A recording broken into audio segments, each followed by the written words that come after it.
Hi there. Hey, everybody. How are we doing tonight?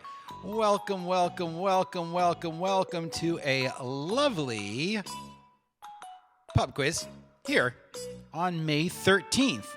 Of course, as usual, everything we do here benefits the furloughed staff of the Waylon and the Brazen Head, two bars at which I would ordinarily be hosting pub quiz. However, right now, we are not doing that because we are doing it this way, and this is the new normal. Hey, everyone. How you doing? It is a fantastic Wednesday. I hope you at least maybe got outside for a little bit of time today because it was nice. I went to the hardware store. Meanwhile, how's everyone doing? How is everyone doing? Coming across the YouTube chat right now will be your score sheets for the remainder of the evening. Take a look at it. Make sure that your team name is in there. And just a couple housekeeping things. Let's keep YouTube chat for chat. And let's keep Facebook Messenger for actually submitting the answers, which brings us to the rules of tonight's contest. If you've already contributed via Venmo, one half of your battle is completed because you are in and everything is good. The rules of the evening are quite simple.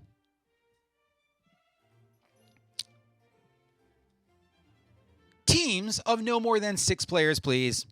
Please keep it, reasonable. Do all your communications offline. Chat via Zoom or Instagram or Facebook Messenger or SMS or whatever you want. The next rule is don't shout at the answers. By shout at the answers, I mean don't write things in the YouTube chat. The YouTube chat is for chatting and things along those lines. After that is don't Google the answers. I know it's tempting, but, ethics. You're in front of a computer, but please don't Google the answers. Write them down for real. Finally, turn in your answers via Facebook Messenger. If you don't have me on Facebook Messenger, send me a message. I'll make sure I get it. I'm going to ask every round. After that, you're going to submit all 10 or maybe more answers via Facebook message. I'm going to sort of go through some of them, pick some of them randomly, pick others if you're in the lead, definitely not randomly. And then finally, grade yourselves. Grade yourselves. If you grade yourselves, just open up that little chat sheet, the little Gmail Google Doc thing with the spreadsheet. Check that all of your team names are there. Check that they look copacetic. And then we'll move on. Everyone got those rules? Everyone feeling good? Shannon and everyone, you should have your team name. If you didn't give me a team name, I gave you a team name, so you're sort of stuck with whatever I gave you. So take a look at those. You might have a clever team name if I was feeling particularly punchy, or you might not. Take a look at your team names, see if they mesh up with what you think, and find your teams. Well, other than that, how's everyone doing? Everyone feeling okay? Good, because we have an exciting night tonight. Round 1 is going to come forthwith. I'll tell you what that is after it comes up. Round 2 is fictional geography. Round 3 before and after. The audio round is called Pandemic Pop. Round 5 is 2000s cartoons. And the last round of the night is called Random Shit You Should Know. We've got a variety of ways to enhance your scores tonight. So we'll try to figure out how you can do it. And some more opportunities for us to gather some more funds for our friends at the Brazen Head and the Waylon, 2 bars at which I would ordinarily be hosting pub quiz. However, right now, things have changed. Okay, guys, is everyone more or less ready? Round 1 is going to be name the artist. Name the artist. I am going to send over the wavelengths 12 pictures of artworks. 6 per slide. I'll give you guys like a minute and a half to take a look at them. And then you're going to tell me after you see all 12, I'll give you a couple minutes to figure it out. You're going to send me via Facebook message as many of the 12 that you can think of. Does everyone understand those rules?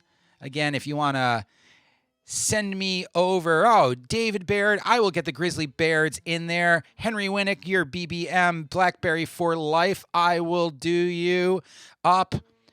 Baird, David, you're on the way. Don't worry. Meanwhile, here we go into round 1, which is name the artist. Name the artist. Are you guys ready? You are going to see 6 photos for about a minute and a half, then another 6 photos for another minute and a half. There are 12 artists here. Name as many of them, up to 12 as possible. After that comes round 2. What was round 2? I already said it. Fictional geography is round 2. Round 3, before and after. The audio round is Pandemic Pop. 2000s cartoons for round 5, and the last round tonight is random shit you should know. 1 minute and a half on round 1. Turn them in via Facebook Message. But here's the first 6, and name the freaking artist. Last name's okay. Last name's okay. Spelling doesn't matter. Here we go.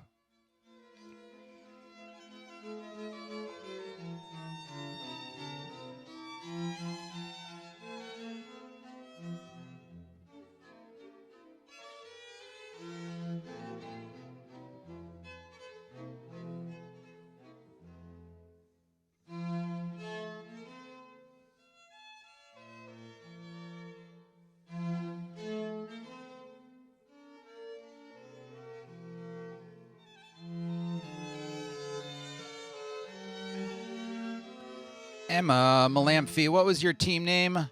Send it over to me and I'll get it on the spreadsheet right away.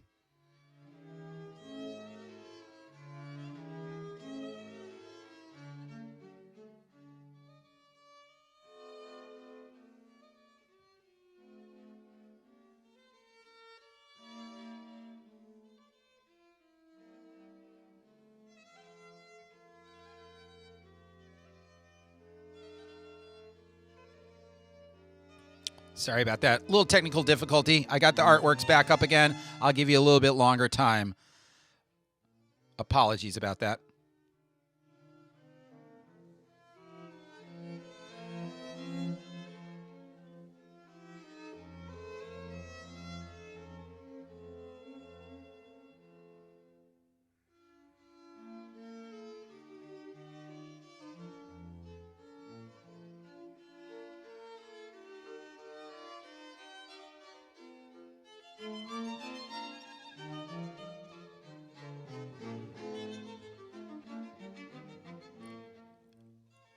Is the art back? Is the art back? Where did it go? Do you see it now? I have it up right now. Tell me what you see right now. Well, Erin Nummy sees number 4 on her wall, so that means that's good. Everyone else see it? I'm showing that it's going, but you never knowing.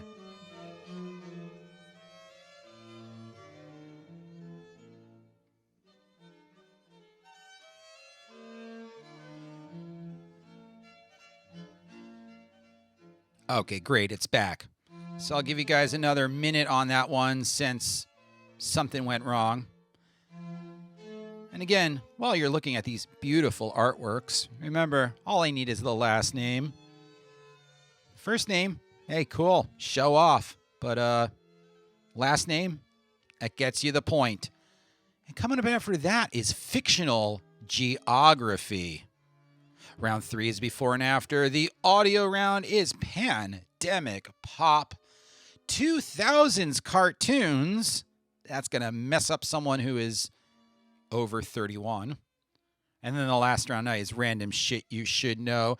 Let us move on to the next 6 in Name the Artist. Here they come. And now. A little bit more traditional than the first handful. Christopher Ferriolo sees a bunch of missed answers. I see a bunch of missed opportunities for not going to art museums, Christopher.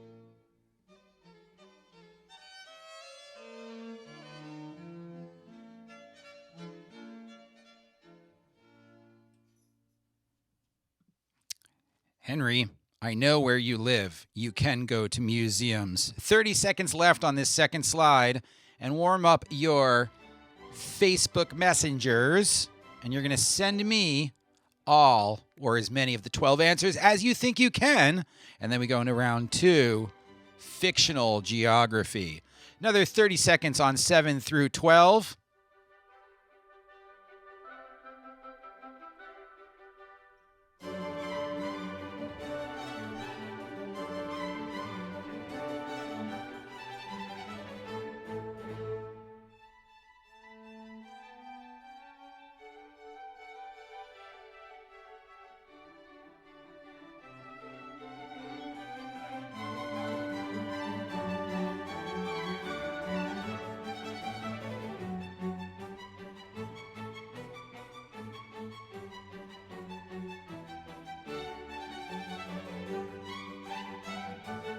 All right, you guys are already turning them in. You're already turning them in. That sounds great. That will be my cue to close this bad boy off. All right, guys, I'm going to give you guys a minute or so to converse with your teams and then turn in each of those 12 answers all at once, please. Don't send them to me piecemeal. Send them in to me 1 through 12. Then I'm going to reveal the answers. And then after I reveal the answers, you're going to go into the spreadsheet and you're going to grade yourselves.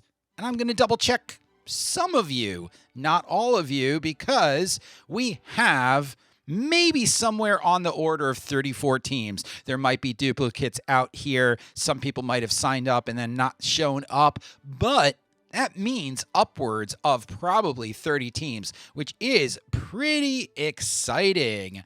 Aaron just turned his in. Arena is in. TDW is in. Emma's in. Ellie is in.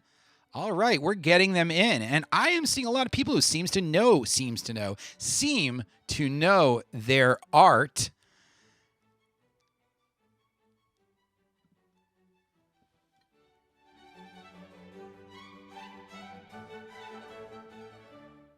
See a bunch of missed answers. Christopher, I can't keep going back to that, but it is a quality answer. All right, how we doing, guys? Let's turn the rest of them in. Shannon is in all the way from beautiful Montreal, which is French for Montreal. Everyone else in? We got it coming in. We got it going on. Anyone missing? Hey, wow, that was a great one right there. Alana nailing it. Really nailing it. Well, sort of really nailing it. Emma doing pretty well herself. Ellie Benson, she got hers in. Henry split his up. Joanna's in. Everyone else doing well? Sounds like we are.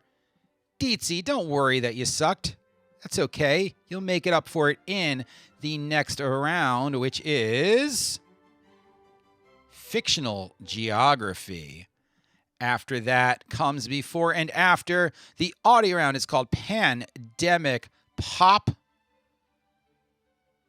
Following that is 2000s cartoons. And the final round of the night is a random shit you should know. Looks like we got more or less all of them in.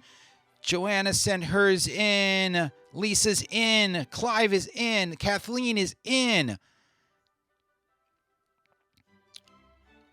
All right. Good? Everyone feeling good? Everyone feeling great? Awesome. Terminally chill. Let me check on you. I think I did.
All right, guys, looks like we're all in. Looks like we're all turned in. If you didn't see a thumbs up from me, don't matter. We will sort that out later. Ready to go on the answers of Name the Artist? Here we are. Number 1 was Takashi Murakami. Number 2, Anish Kapoor. He does Cloudgate in Chicago. 3, Maya Lin. Those are her work at Storm King, upstate New York. 4, the one that your children could do is Cy Twombly. 5, Francis Bacon. Absolutely terrifying. And 6, Georgia O'Keeffe. Now, the more traditional older artist, Rembrandt van Rijn for number 7. Number 8 is Sandro Botticelli, The Birth of Venus. 9 is Jacques-Louis David, Stabby Stabby. 11, Jean-Auguste Dominique Ingres. 11, Henri Rousseau, and 12, Paul Gauguin. So take a look at these answers are right here, guys. Still can't get this right. And then hop on over to the spreadsheet and start answering, putting in how many out of 12 that you got on that first round next to your team name. But don't worry if you don't do very well on art, because we will balance it out later with round 2, forthcoming fictional geography, round 3, before and after. The audio round is pandemic pop, a little bit all over the place. After that, 2000s cartoons. It behooves you to be young on that one. And finally, the last round of night, random shit you should know. But a lot of you guys got a lot of hints today. So let's see how everyone does, because there's also opportunities later on to bribe your way into my favor. My favor? Our favor. I'm not sure. Someone's favor will be bribed into. All right, guys, let's turn in all of those little answeries. And it looks like everyone did pretty mediocre. Pretty mediocre. But that's to be expected.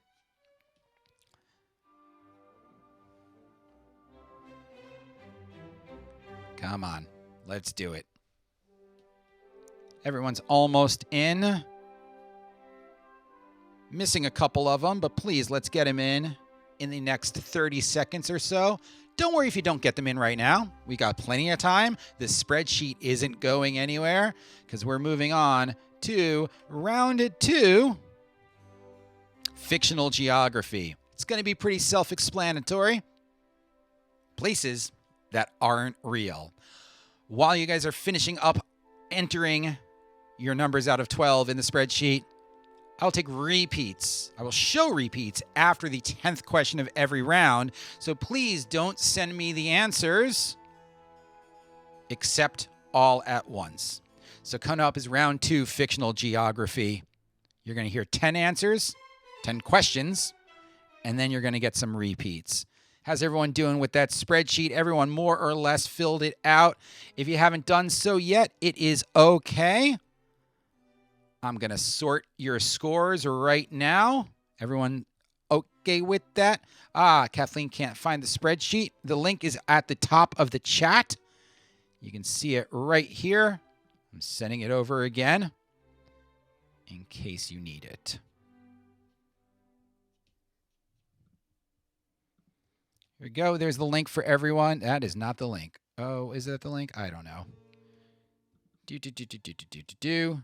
Find the link. It's at the top of the chat. Just scroll to the top. Scroll to the top. Greg, that's okay if it's the worst you've ever done. We've got 5 more rounds for you to do worse in. And let's see how everyone has done. Sort. A lot of zeros down there, but don't worry, it catches up. A lot of 2s down there, but at the top of the scoreboard, tied with 7 apiece are you Flynn some, you excuse some, and 2 heads are better than 1. 8 points apiece for Clive and 2 bankers and a lawyer, and 9 points, and your leader, the Grizzly Bears. Are those their actual scores? I don't know, but guess what? During the duration of the next round and the breaks therein, I will be double checking them. Right now you're on the honor system, but I'm going to follow up with everyone to make sure that no one done cheated. All right, guys, you ready for the next round? Fictional geography? I think we are ready for fictional geography. 10 questions are coming post-haste. And then after that, repeats. And then you can enter all your answers. I will read them. We will grade them together, and then we'll move on to the next round, before and after. Right then, here we go, round 2, fictional geography, question number 1. Fictional geography obviously means places that aren't real. The ruin of a statue likened to Tarouet, the Egyptian goddess of childbirth, and a lighthouse are 2 of the landmarks on the island in this TV series. The ruin of a statue likened to Tarouet, the Egyptian goddess of childbirth, and a lighthouse are 2 of the landmarks on the island in this TV series for number 1 in fictional geography.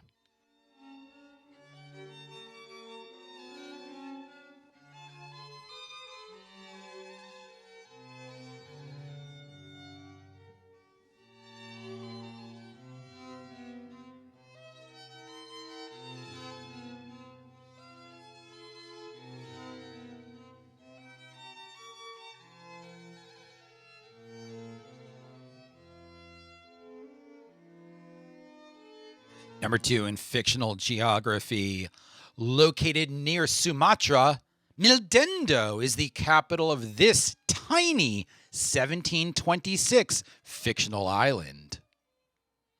Located near Sumatra, Mildendo is the capital of this tiny 1726 fictional island for number 2 in fictional geography.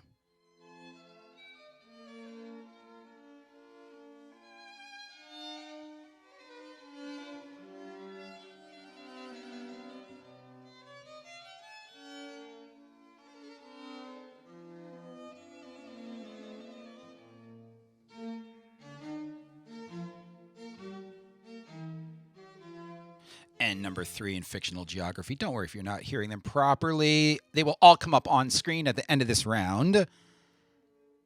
Number 3. This fictional dystopia's name is derived from the Latin term for bread and circuses.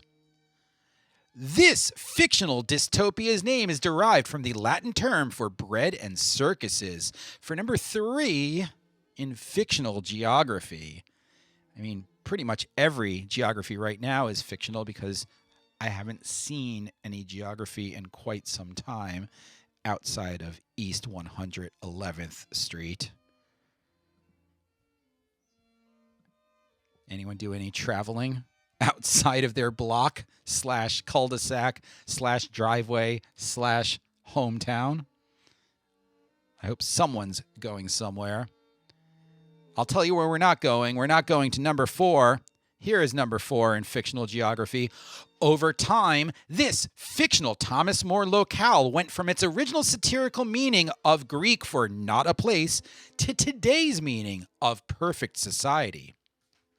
Over time, this fictional Thomas More locale went from its original satirical meaning of Greek for not a place to today's meaning of perfect society for number 4 in fictional geography. Once you hear this one, you're going to slap your head and be like, wow, I did not know that. It all makes sense. Or you'll just get it patently wrong and have to go back to remedial reading.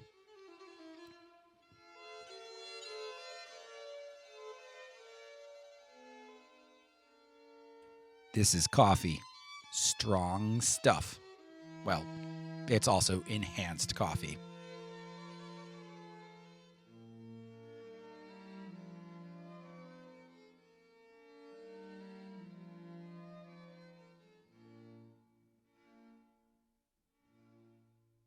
And number 5 in fictional geography. How are we feeling about this round? Pretty easy, right? I think so. But then again, I wrote it, so how the hell am I supposed to know? Number 5. The volcano Amen Amarth. Oh, shit. Fuck that one up. The volcano Amen Amarth rises from the desert plain Gorgoroth in this fictional land. The volcano Amen Amarth rises from the desert plain of Gorgoroth in this fictional land for number 5 in fictional geography. You know what? I wrote these a couple days ago, and I didn't really practice them. I hope it's showing. I actually forgot I wrote these. It was all a dream.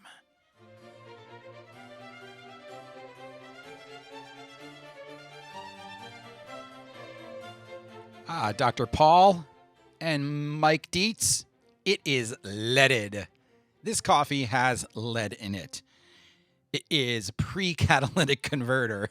It's basically a 1964 Ford with a V8 and 2-barrel carbs. Here's number 6 in fictional geography. This film opens on Tatooine and concludes on the forest moon of Endor. This film opens on Tatooine and concludes on the forest moon of Endor for number 6 in fictional geography. That's what we in the business like to call,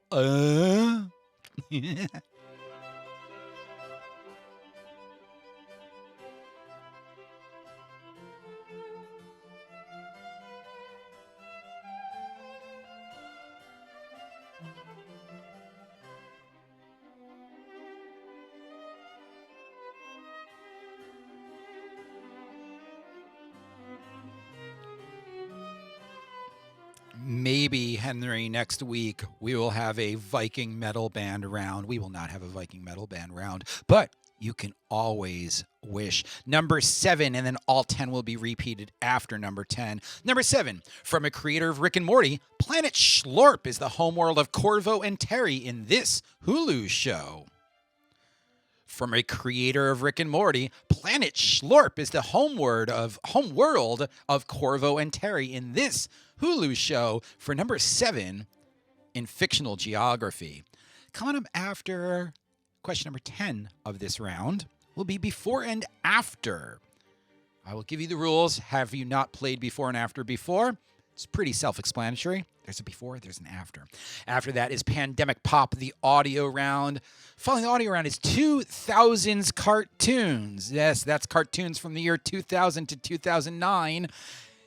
You best be young to succeed in that round. And then the final round of the night is random shit you should know. Right now, the scores are not as widely dispersed as you may think, because even teams with 0 are still only 9 points off the lead. Here's number 8 in fictional geography. All of them repeated after number 10. Cair Paravel is the seat of High King Peter and his siblings, the rulers, for a time of this fictional land. Cair Paravel is the seat of High King Peter and his siblings, the rulers, for a time of this fictional land for number 8 in fictional geography.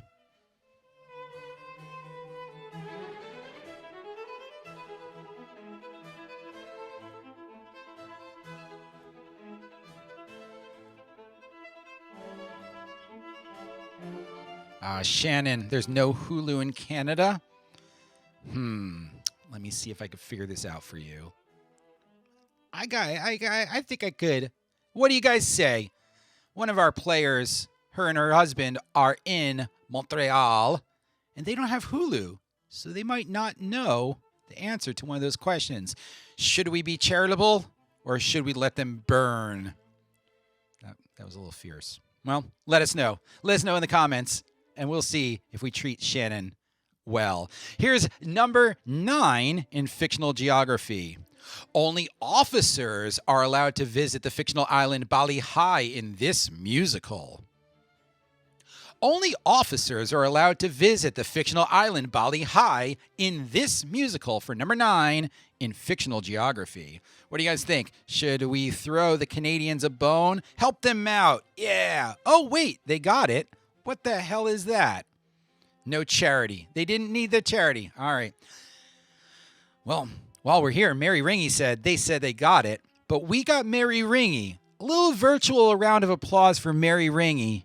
She's been winning, and she has not been accepting her $50 victory prize. She says, roll it over, give it back to everyone else. Thank you very much, Mary. You are the best.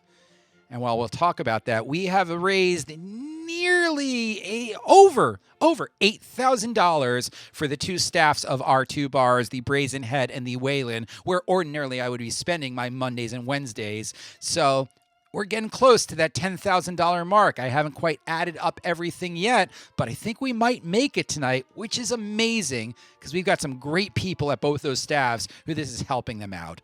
And finally, number 10 in fictional geography, then all 10 will come up for repeats. I'll give you guys a minute or so to confer with your teams. You're going to turn in the answers. I'm going to read them. You're going to grade them. We'll read the scores. Then we'll move on to round 3 before and after. Number 10.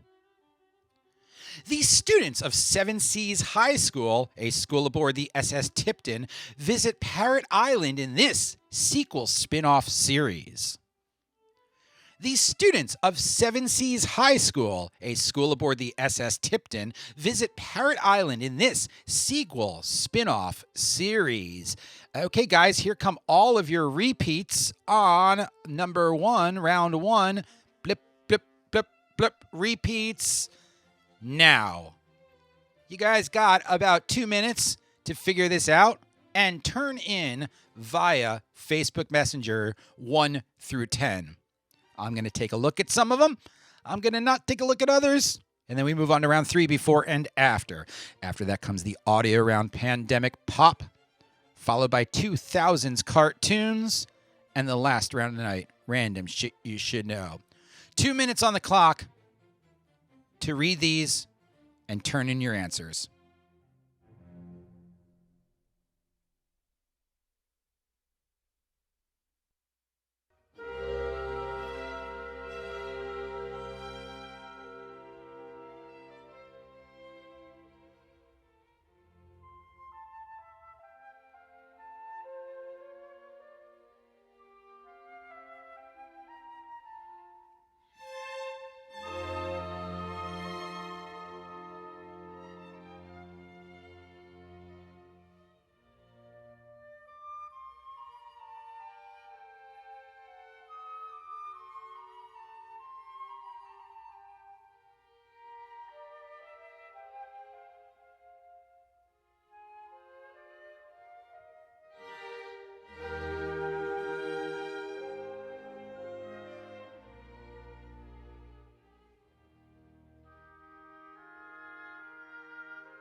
right, guys, let's get him in the next 1 minute or so. 1 minute or so.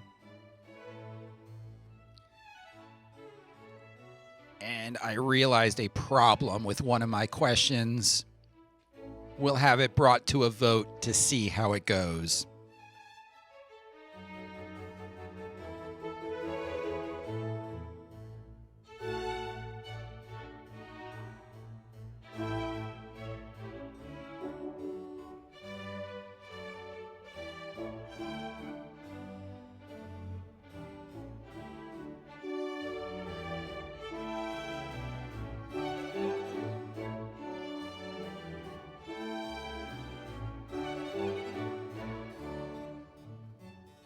All right, that's it. That's it.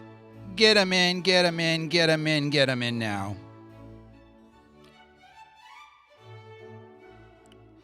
Renee is in, Emma's in, Deetsy's in, Christine is in, Joanna, we got you, Tanya Wesley, awesome, Aaron Ross, TDW is in, Ray is in, Mary's in, Alana's in, Henry's in, a lot of great scores, wow. A lot of teams look to be 9s and 8s out of 10s, so we might see a massive shift in the scores. All right, guys, I get another 30 seconds to get them all turned in, and then I will reveal the answers. You will migrate over to the Google Drive document where you will tally up your scores. I will tell you how well everyone did. And then we move to before and after. Looks like everyone's more or less in. Pretty good, pretty good, pretty good.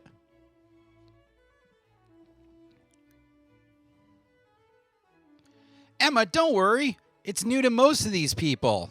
I mean, honestly, most of these people here who are playing trivia right now, they don't even know where they are. So I think you have a leg up on almost all of them. All right, guys, there we go. Let's go. Done, done, done. We're all in. Here are the answers to fictional geography.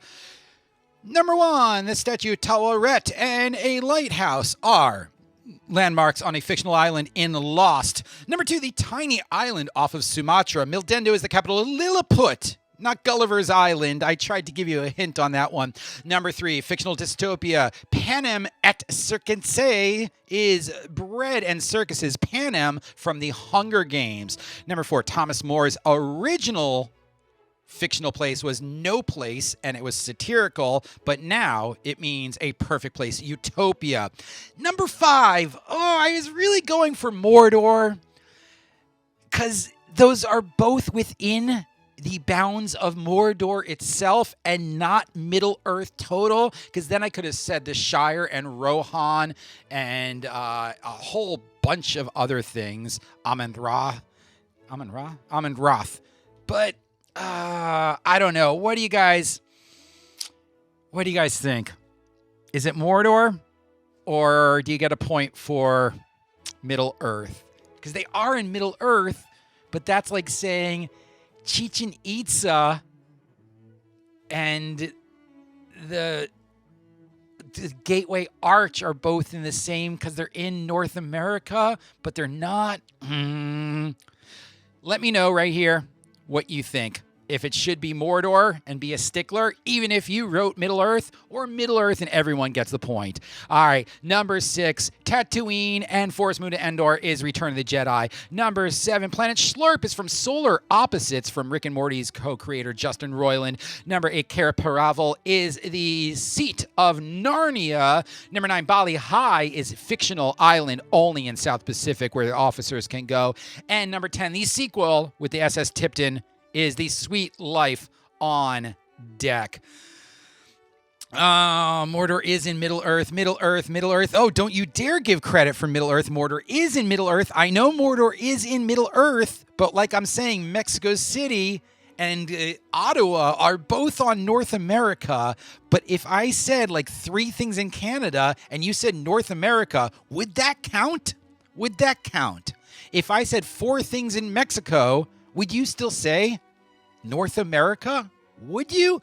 That's like saying the Berlin Wall, Big Ben, and the Parthenon are all in this land, and you'd be like, Europe. Well, actually, wait, they are all in Europe. It would be like I'd say 3 things in Britain. I'd be like, Canterbury Cathedral, the Houses of Parliament, and Hadrian's Wall are all in this land, and you wrote Europe. Well, clearly that's not what I was going for. Middle Earth is technically correct. You only have your place for... All right, Phil, voice of reason, vague wording on my part. Everyone with Middle Earth gets a point. There you go. Middle Earth counts. Put up your scores in the spreadsheet. Middle Earth counts. If you did not score it as such, add it up right now. While you add those up, we're going to round 3, before and after. After, before, and after is the audio round, Pandemic Pop.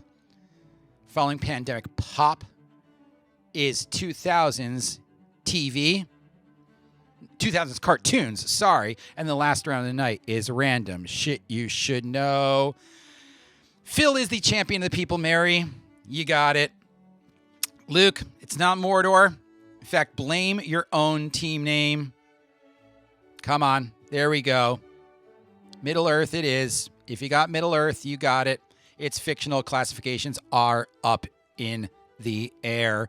Turn him in. We are all tallied up. It looks to be as such. Here we go, sorting the scores to see who is our new leader. Don't worry, you can find your teams later. And just like that, whole slew of teams with 13 points apiece.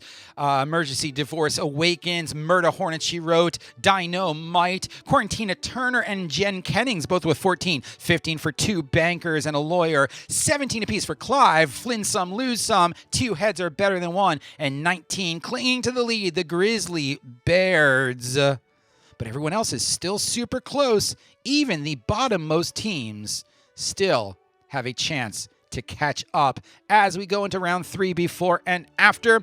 If you've not played before and after before, please listen very carefully to the rules. I am going to read 2 separate questions separated by the word and that will form one compound answer with no partial credit. Think of one half, think of the other half, put them together. That is your answer. And right here, we've got the answer. God, I still can't get this right. Right here, we've got the answer. If I were to say, this Billy Joel song will get you high tonight, and Lynchburg's famous whiskey, the answer would be Captain Jack Daniels. Captain Jack is the Billy Joel song. Jack Daniels is the whiskey. Captain Jack Daniels, one compound answer. No partial credit. Does everyone understand those rules? Sophia, you are right. Colbert would never let that slide. Unfortunately, I am not Colbert. I am just a humble Austin. Let's do this, guys. Repeats after number 10. This is question number 1 in before and after. And after before and after comes the audio round, Pandemic Pop. 2000s cartoons for round 5. And the last round night is random shit you should know. We got a couple twists to tonight's contest, though. Some of you are already abreast of one of the twists, I believe, but others are not. And, of course, we always got bribery. Here we go. Let's get through this as quickly as possible. Now we'll take our time. Number 1. This comes in types A and B, mini A and B, micro A and B, and as of 2014, type C in full, and 1956 Marilyn Monroe mass transit titled movie. Number 1. This comes in types A and B, mini A and B, micro A and B, and as of 2014, type C in full. Write the whole thing out. And 1956 Marilyn Monroe mass transit titled movie for number 1 in before and after. Think of one half, think of the other half, Pac-Man them together, and write the whole thing out. Got it? Fantastic. I'll give you guys a couple seconds to figure this out. Greg, I would not do we didn't start the fireball because fireball is one whole word. I would do something like we didn't start the fire next time. something along those lines. Or we didn't start.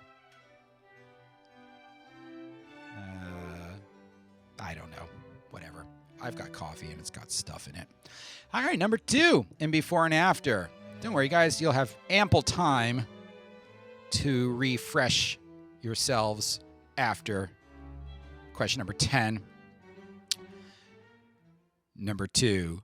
The preceding series in the answer to question number 10 in the previous round and the 2017 NL Rookie of the Year and 2019 NL MVP.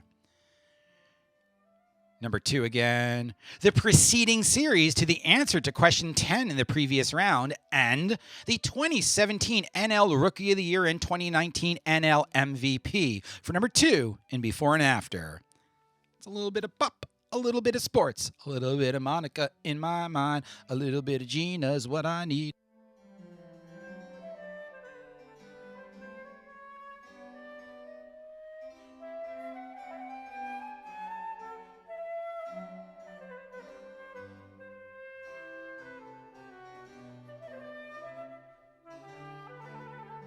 Greg, I think we just became best friends.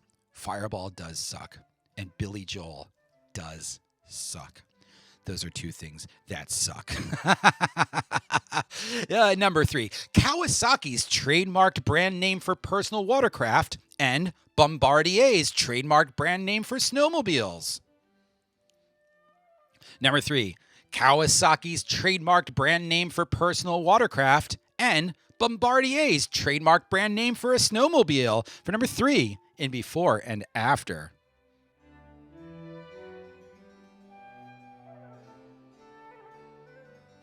Victoria, I've got a little bit of a coffee with a little bit of the Baileys in it. What about you? What are you drinking right now? I shall move on to the Guinness shortly. But it was a long day. I put up shelves. More shelves. All I do is put up shelves. That's all I do. My entire existence is waking, sleeping, and shelving. Number 4, in before and after. Their house party movies were originally offered to the Fresh Prince and DJ Jazzy Jeff, and a man fantasized that Bogey's ghost gives him dating advice in this 1972 comedy. Their house party movies were originally offered to the Fresh Prince and DJ Jazzy Jeff, and a man fantasizes that Bogey's ghost gives him dating advice in this 1972 comedy. For number 4, in before and after.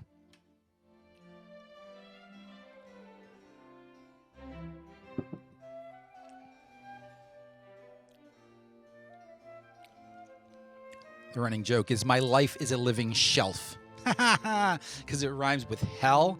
And then what you do from there is you... Yeah. All right, here we go. Number 5. All of them repeated after number 10. Then we go into the audio round pandemic pop.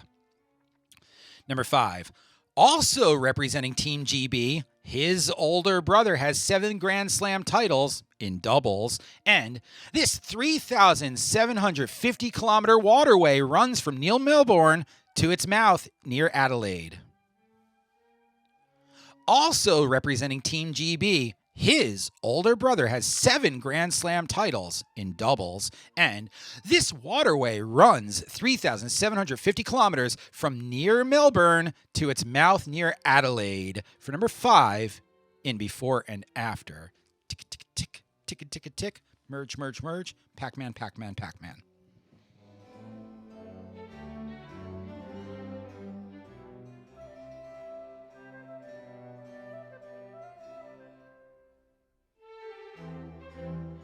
Victoria, you're drinking Baileys and coffee? I think you, me, and Greg have to go on a bender. We'll start with the Baileys and coffee, and then the rest of the entirety of the night, we will just avoid Fireball. Does that sound like a plan? I can't tell, because it's all via chat. Number 6, in before and after. The owner of Seattle's Sam's Tavern was so fond of one barbershop song that he gave his fast casual restaurant this name. And In 1974, this rockin' brewer became the last MLB player to hit a home run at or younger than 18 years of age.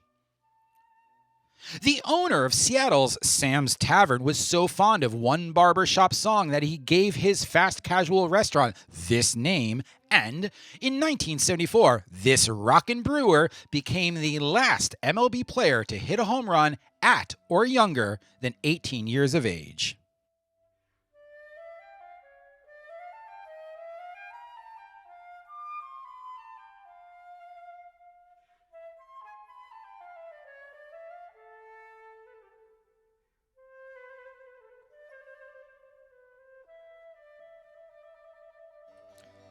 Let's see who's the furthest away. I know we've got some Canadians up in this joint. What about the West Coast? What do we got from the West Coast? Hell, do we have anyone international other than Canada? Which, yeah, I know, I got it. Canada is international because, they have healthcare that functions and, a respected prime minister. Hey, here's number 7. While you figure out who's the furthest away. Number 7 in before and after repeats after number 10. Parodied in Zoolander, this compact transportation was 2000's Toy of the Year. And this mega manager organized the March for Our Lives student protest and clashed with Taylor Swift. 2 separate instances.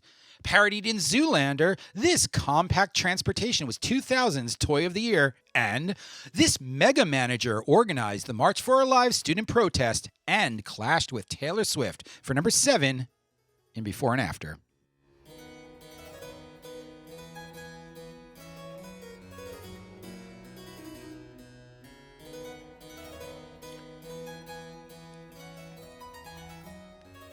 Yes, Shannon. Your PM is respected compared to what we have to deal with.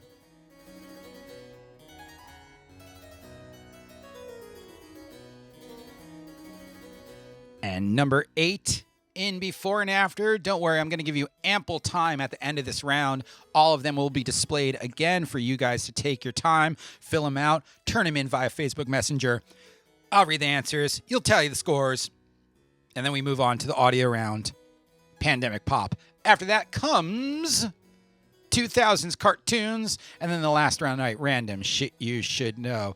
And don't worry, there's a couple little glitches in the Matrix that can upset the apple cart. I'll let you know what those are shortly. Number 8 in before and after, Stone's Hawthorne-inspired teen comedy and the most difficult GCE testing abbreviated. Stone's Hawthorne-inspired teen comedy and the most difficult GCE testing abbreviated for number 8 in before and after.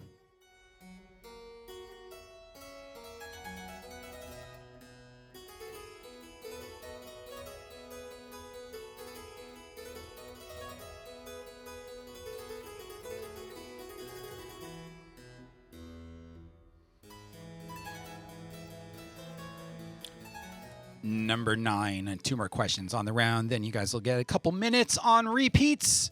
Airs number 9, Jackson Browne's song and album, and Richard Mulligan's Golden Girls spinoff. Jackson Browne's song and album, and Richard Mulligan's Golden Girls spinoff. Consider that one a counteracting to 2000s cartoons, because I got a couple people out here who I know by their demographic that they're going to do terribly at that round. But I want you to know it's not personal. It's not about you. It's about me not liking you.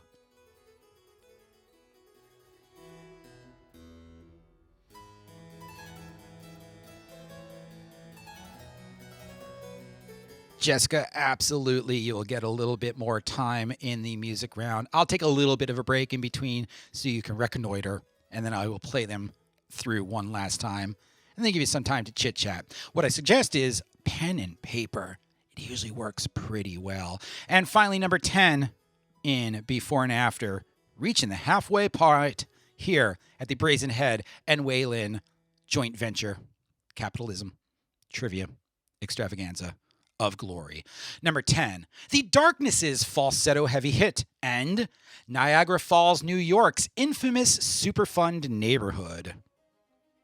The Darkness's falsetto heavy hit and Niagara Falls, New York's infamous Superfund neighborhood. I realize I misspelled Niagara there, like Viagra. All right, guys, here we go. I'm going to give you a couple minutes to read your repeats off, and then I'm going to call for the scores, the answers to be scored in. I'm going to give you the answers. You're going to grade yourselves. Then we move on to Pandemic Pop. Here we go. Oh, that's the wrong one. Here we go on the repeats. Tick-tock, tick-tock. There you go. 2 minutes. Clock starts now.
Another 30 seconds on that, but a lot of teams have already turned them in.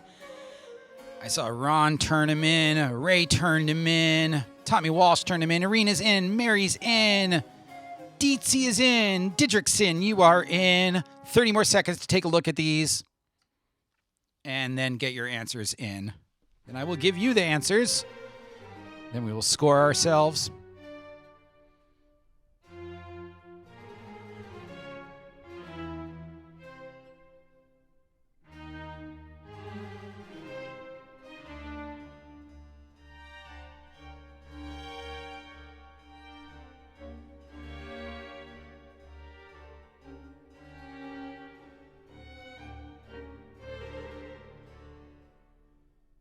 Colin's in. Tanya's in. Phil is in.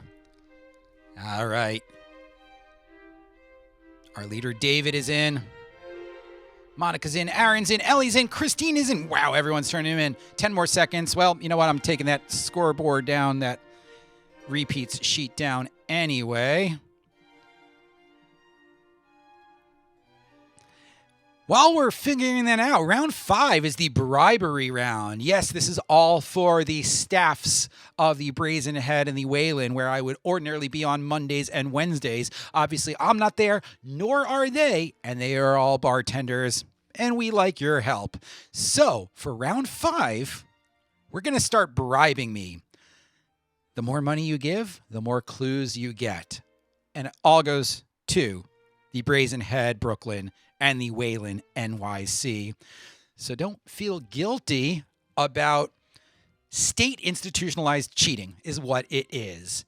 And then there's one more little thing that I threw in the mix this evening's round, and I hope you like it. Or more importantly, I hope it pisses some people off. All right, everyone more or less in? We got it? Get it? Got it? Good? Excellent. Here come the answers to before and after. Now, before and after, you sort of can't fudge with the answers. They are what they are. And if you mess them up, I'm not going to be as lenient as I was with Mordor. My bad on the Mordor. All right, round 3's answers, and then we go into the audio round, which is Pandemic Pop. After that, 2000s cartoons. And the last round of the night, random shit you should know. Everyone ready for the answers? Looking good, looking good, looking good, looking good, looking good. I'm checking everyone here and there. We are good. Let's do this. Number 1, they come in A and B, mini A and B, and micro A and B, and 2/3 they come in C, and Marilyn Monroe Mass Transit Bus Stop movie, Universal Serial Bus Stop. That's USB, is Universal Serial Bus Stop. Number 2, preceding in number 10, and NL Rookie of the Year and MVP, The Sweet Life of Zach and Cody Bellinger. Number 3, Kawasaki's trademark watercraft and Bombardier's trademark snowmobile, Jet Ski Doo. Fun fact, it was originally Ski Dog, and someone misprinted it along the way. It became Ski Doo, and they let it slide. So it could have been Ski Dogs, but it is not. Number 4, House Party was offered to them after Fresh Prince and Jazzy Jeff, and Bogey's Ghost gives this guy romantic advice. Kid and Play It Again Sam. Play It Again Sam may be one of the reasons that everyone misremembers and Mandela affects that quote. Number 5, also representing Team in GB, his older brother wins in doubles, and the longest waterway in Australia, Andy Murray River. Number 6, Seattle Sam's Tavern owner loved barbershop, so he gave his chain this name, and youngest last player did a home run in the MLB history, Red Robin Yount. Number 7, Transport parodied in Zoolander, and Taylor Swift clashing mega manager, Razor Scooter Braun. Number 8, Stone's Hawthorne inspired teen comedy, and GCE testing's highest is Easy A Levels. Number 9, Jackson Brown's song and album, and Richard Mulligan's Golden Girls spinoff, Running on Empty Nest. Running on Empty Nest? Who remembers Empty Nest? I remember it fondly, but I don't remember it. And number 10, The Darkness' falsetto heavy hit, and Niagara Falls super fun neighborhood. I believe in a thing called Love Canal. Love Canal was the name of their super fun site. All right, guys, let's get them in now. How we doing? CPU is not USB. Those are different things. Switch over to your 0513 virtual pub quiz score sheet and pop in how many you got. Lots of 10s out there, lots of 9s out there. Ooh, this is going to be a hell of a match. I'll give you guys a couple seconds to turn them in. As we're turning them in, I'm going to prime you for the audio round. Round 4 is called The Best Songs of Pandemic Pop. It really means nothing. It's just that every song sort of has a pandemic-y theme to its title. So if you're lost, you may be able to infer what it might mean. While you're still doing your scores, before we start playing, tally up your scores. But you're going to hear 10 songs played through twice. You get 1 point for the band or artist performing the song, 1 point for the song title. Thus, there are 20 possible points on the board. Every song title has a vague pandemic. I just did the Steve Martin. A vague pandemic-y thing to it. And for the band or artist, some of them are solo artists, some of them are bands, some of them are bands fronting solo artists and solo artists fronting bands, and one of them is a co-credited song, so I'll give you a point for either of them that you get. All right, has everyone added up their scores? I'm still waiting for Quarantina Turner to pop theirs in, but everyone else looks more or less good. Oh, Juke the Stats, I need yours in there too. Please put your scores in, and then we will tell you where the leaders lie as we go into Pandemic Pop. Alana and Juke the Stats, please get your score in there. And Quarantina Turner, that's you, Joanna. Put your scores up there before we can move on to Pandemic Pop.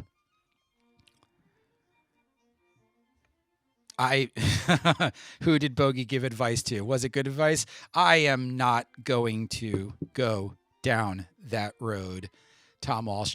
Joanna and Alana, I don't see your scores, but that does. Oh, there we go. Just waiting on Joanna's. You know what, Joanna? I'm still sorting it. You can go in later and give us your scores. Here we are from 20 to 28 points. 12 teams are in on 20 to 28 points. What the hell? Did someone just delete the entire round? Hold on. Who did that? Someone just deleted the entire round. Oh my God. I will murder you. Who?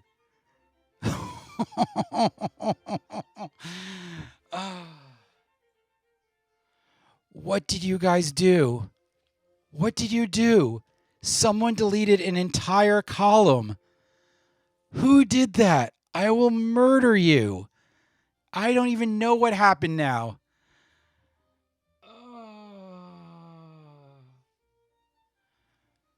Okay, hold on. Everyone frickin' stop. Stop.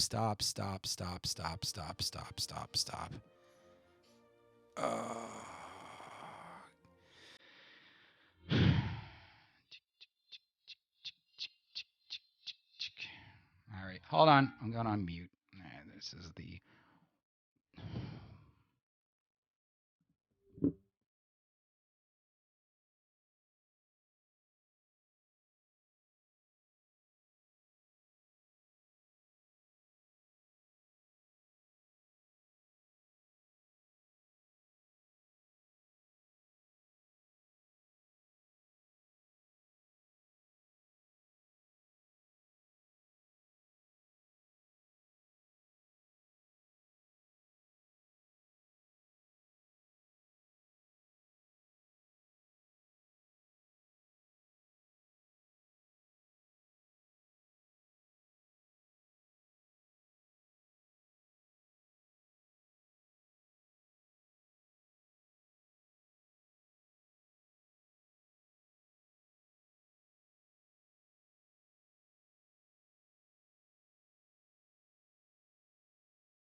I went all the way back and all the way up again, and I cannot find where it was altered. So I don't even know. I'm going to murder someone. Nope. What I'm going to do is, I don't know what I'm going to do. I don't know. I'm going to put that Don't slam Control Z. I know what Control... Idiots, I know exactly what we're doing. Version history. Yep. That's what I'm trying to find, and it wasn't there. All right. Back to the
All right, you guys jumped ahead. I was going for version history, but just put your scores back in again. Put your scores back in. We'll figure it out.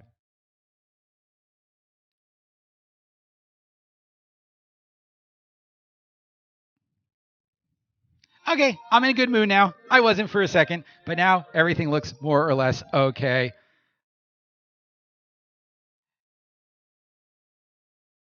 All right, put in your scores again, and then we'll figure this out.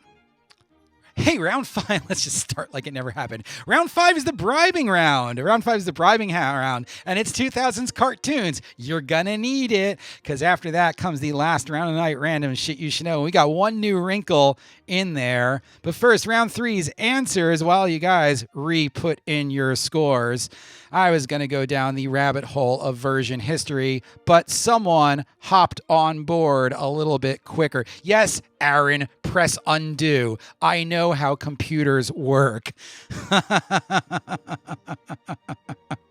Greg, I will help you. You're in last place. All right, here's the answers one more time to before and after. There they are. Universal Serial Bus, Sweet Life of Zach and Cody Bellinger, Jet Ski Do, Kid Play It Again Sam, Andy Murray River, Red Robin Yount, Razor Scooter Braun, Easy A Levels, and Running on Empty Nest. Put them in. Coming up next is Pandemic Pop. 10 songs played through twice. 1 point for the band or artist performing the song title. 1 point for the song title. Wow, I can't even talk anymore. 1 point for the band or artist performing the song. 1 point for the song title. Some of them are solo artists. Some of them are bands. Some of them are solo artists fronting bands. Be very specific. And one, here's a gimme, is a 2 co-credited artists. Everyone more or less got their scores back in again. All right, let me sort it out. Don't fucking touch anything anymore other than that column. I thought I had that locked. Apparently I didn't. But the scores have fallen into place miraculously, almost. Here we go with the leaderboard. Deep. Boop. All right. What the hell just happened? Alrighty, we've got the Bi-Coastal Boomers have 21. Jay Screwed have 22. 22 apiece for Murder Hornets. 23 apiece for Two Bankers, Operazione, and Star Wars 7. Clive, and what the hell?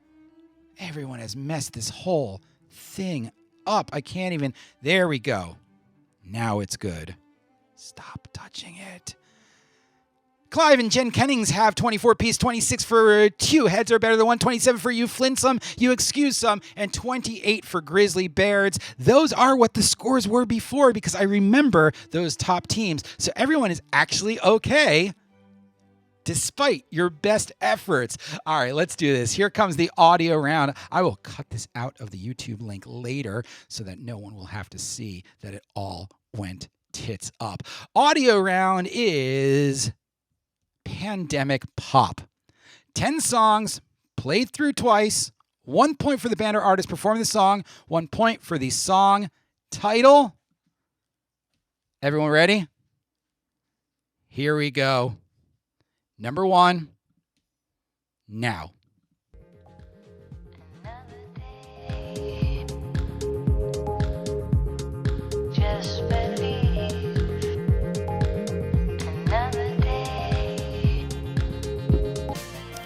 Number 2.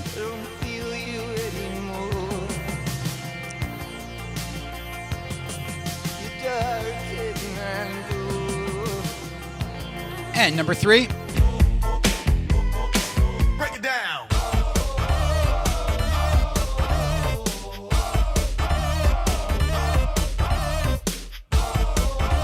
Number 4.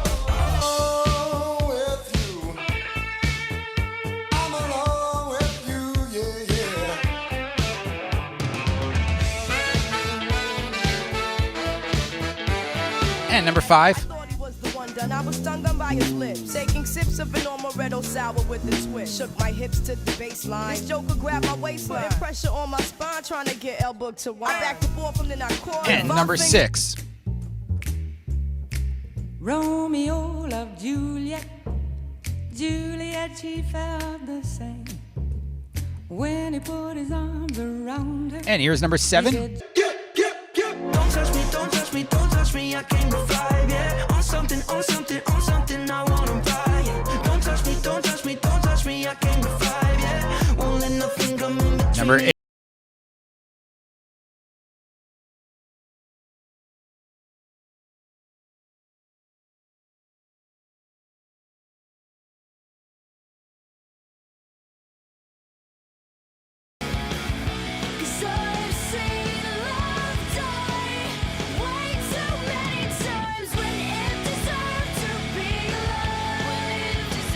And number 10. Oh, this song is terrible.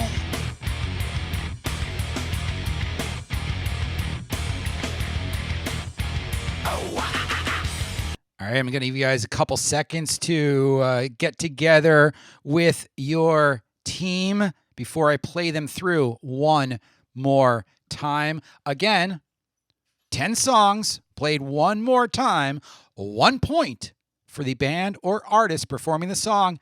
Be specific. And 1 point for the song title. 20 possible points on the board. Here we go with Pandemic Pop one last time. Another day, just believe. Another day. And number 2. Don't feel you anymore. You're dark and cool. 3. Break it down.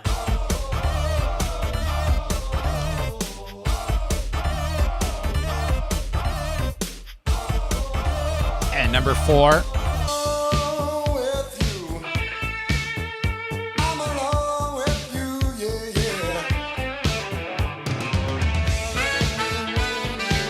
Who are you gonna call? 5. I was stung by his lips, taking sips of an amaretto sour with a twist. Shook my hips to the baseline. This joker grabbed my waistline, putting pressure on my spine, trying to get elbow to wine. I backed and forth from the And number 6. Romeo loved Juliet. Juliet, she felt the same Song's so good. when he put his arms around her. And here comes number 7. Don't touch me, don't touch me, don't touch me. I came to fly, yeah. On something, I wanna buy, yeah. Don't touch me, don't touch me, don't touch me. I came to fly, yeah. Won't let nothing come in between.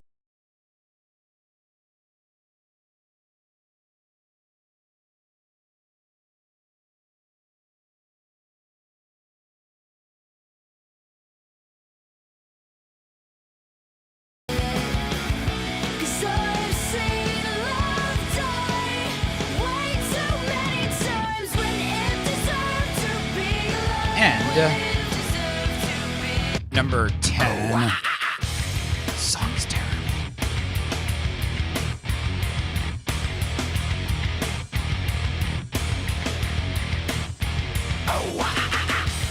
All right, guys, let's turn them in a couple minutes. I'm going to give you time to confer with your teammates.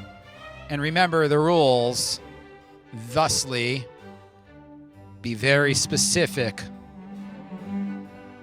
Because I'm going to be very specific. Couple seconds.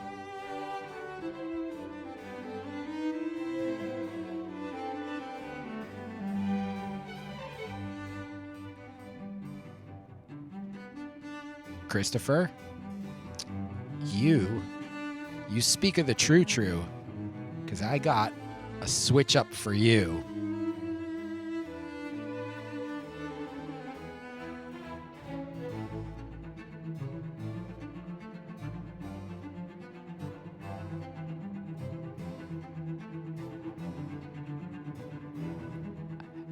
All right, guys, let's start getting them in.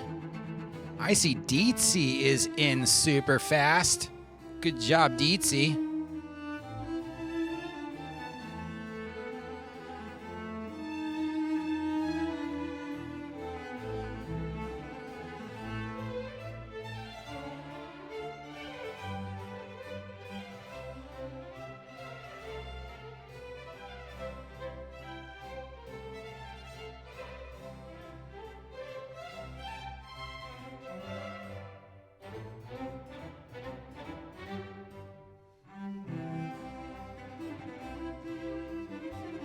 Alana is in. Shannon's in.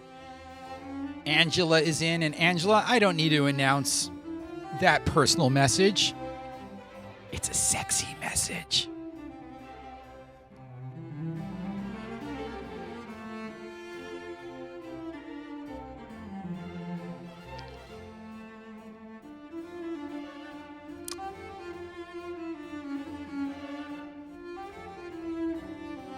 All right, guys. Everyone more or less in. Renee's in. Walshy is in. Alana is in. I think we got it. I think we got it. I think we got it. I think we got it. Aaron's in. Let's wrap it up in the next 20 seconds or so, because we're going in to the bribery round. I'm going to let you know how that works forthwith.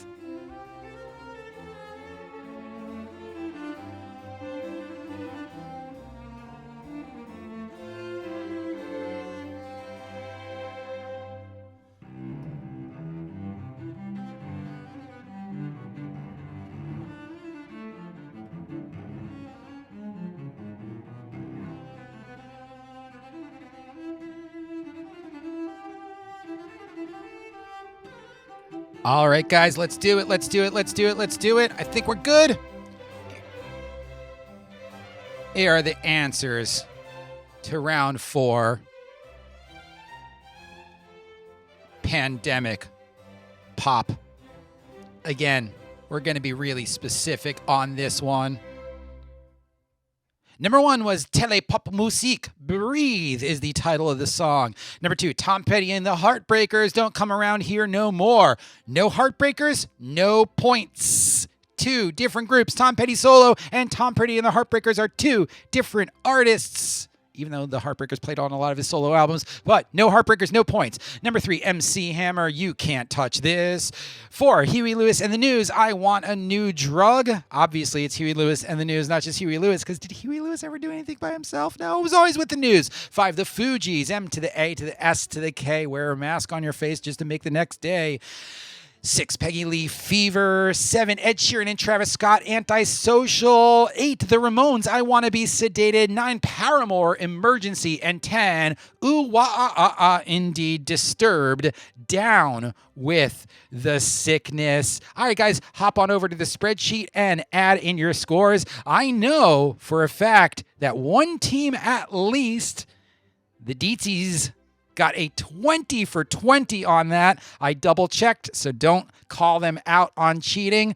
They are legit. Everyone else, please put your scores out of 20 on that.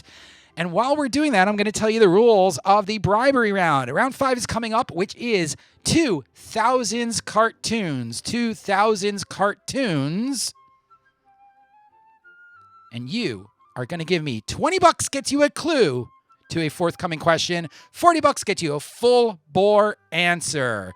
Venmo me at Austin T. Rogers. $20 gets you a clue to a forthcoming question next round, which is 2000s cartoons. And $40 gets you a full bore answer. We've already got a couple teams in for bribing. Zachary Wesley is going to get a very healthy bribe. Monica Tew has it in for a bribe. So $20 gets you a clue. $40 gets you a full-on answer for the forthcoming round, round 5, 2000s cartoons. And then after that, the last round of the night, random shit you should know. Remember, everything you give to us goes out to the staffs of the Brazen Head and the Waylon, including Henry and Corey and Andy and Crystal and a whole slew of other people. So, give us some bribes, get some answers, or get some clues to some answers. Give you guys a couple seconds to figure out your scores and start sending me some bribes.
All right, looks like all of our bribes are in as we go in to the penultimate round of the night, which is 2000s cartoons. 2000s cartoons. It is going to be a dinger. But first, let's see what our scores are so we know where we stand going in to the second final round, the penultimate round. Shut up, everyone. All right, here we are. A lot of teams in the 40-plus range, but creeping right on at 39 and at 20 for 20 in that. I left my heart in Vladivostok. Good job, Deetsies. 40 apiece for Clive and Star Wars 7. 42 for Grizzly Bears, who plopped down 2 places. Flynn some, excuse some for Mary Ringy, clinging right there to 1 point behind. Monica, 2 heads are better than 1. Another 20 for 20. And now we go into round 5, 2000s cartoons. And then after that is the last round of the night. Random shit you should know. Best score of the last round is going to get $24. Best score of the evening is going to get $50 here at the Waylon and Brazen Head Trivia Night. 2000s cartoons gonna be pretty fun because you better be young or else. Well, I don't know. There's no or else to anything at all. You guys ready? You guys ready for this? Y'all ready for this? All right, here we go. The bribes are in. Everyone's got your clues or your full-bore answers for 2000s cartoons. Here they are. Number 1 repeats after number 10. In Avatar: The Last Airbender, Zuko is the crown prince of this elemental nation. In Avatar: The Last Airbender, Zuko is the crown prince of this elemental nation for number 1 in 2000s cartoons.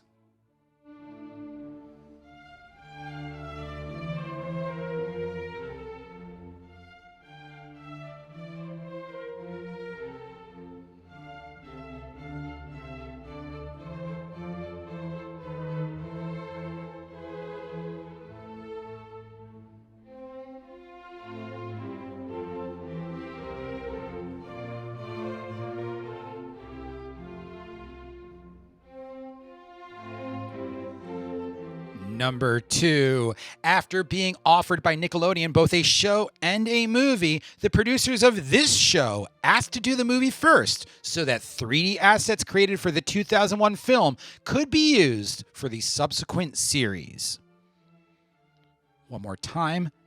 In 2000s cartoons, after being offered by Nickelodeon both a show and a movie, the producers of this show asked to do the movie first so that the 3D assets created for the 2001 film could be used for the subsequent series. For number 2 in 2000s cartoons.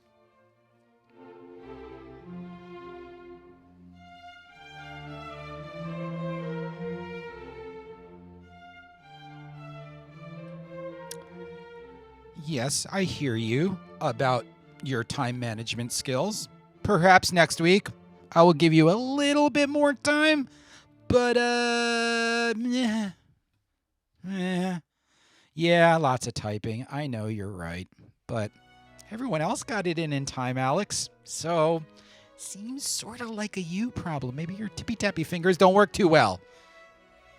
I'll give more time next time. But there's something else coming up at the end of this round that may change your opinion. Number 3 in 2000s cartoons. Unbeknownst to the Flynn Fletchers, this pet's secret identity is the crime-fighting Agent P. Unbeknownst to the Flynn Fletchers, this pet's secret identity is the crime-fighting Agent P for number 3 in 2000s cartoons. This is a weird bridge right here because either you're young and you experience these cartoons, or you have older children and experience these cartoons with them. I am completely out of the wheelhouse in this because I don't have any children and I stopped watching cartoons. Well, I watched DuckTales this morning. New DuckTales, amazing. Watch it. Check it out.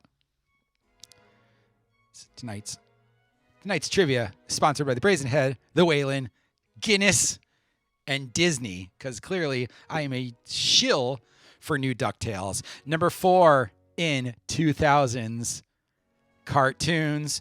In 2016, the 10th and final season of this show kicked off with a special called The Big Fairy Share Scare.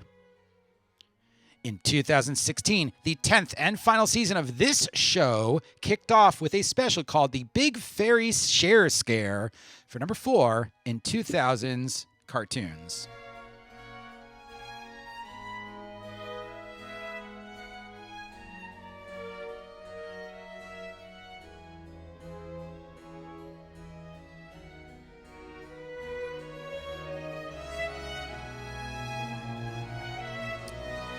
And number 5.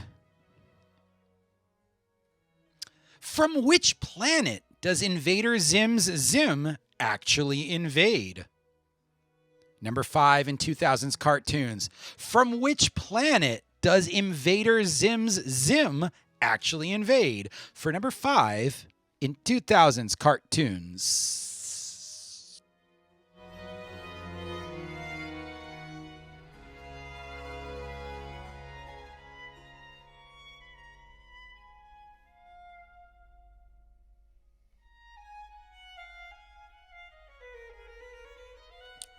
And number 6 in 2000's cartoons repeats after number 10. Then we go to the last round of night random shit you should know. But there's something else. Something that you'll either love, hate, or learn to love. Sort of like me. You love me, you hate me, or you learn to love me and then learn to hate me also. Here's number 6. Dracula is revealed to be Dorky Irwin's grandfather in the final season of this macabre-titled Cartoon Network show. Dracula is revealed to be Dorky Irwin's grandfather in the final season of this macabre-titled Cartoon Network show for number 6 in 2000's cartoons.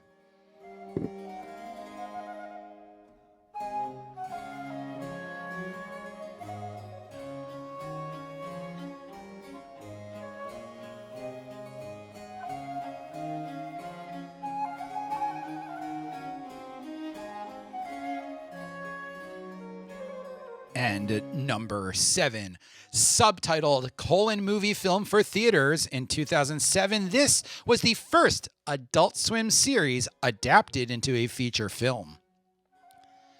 Subtitled movie film for theaters in 2007. This was the first Adult Swim series adapted into a feature film.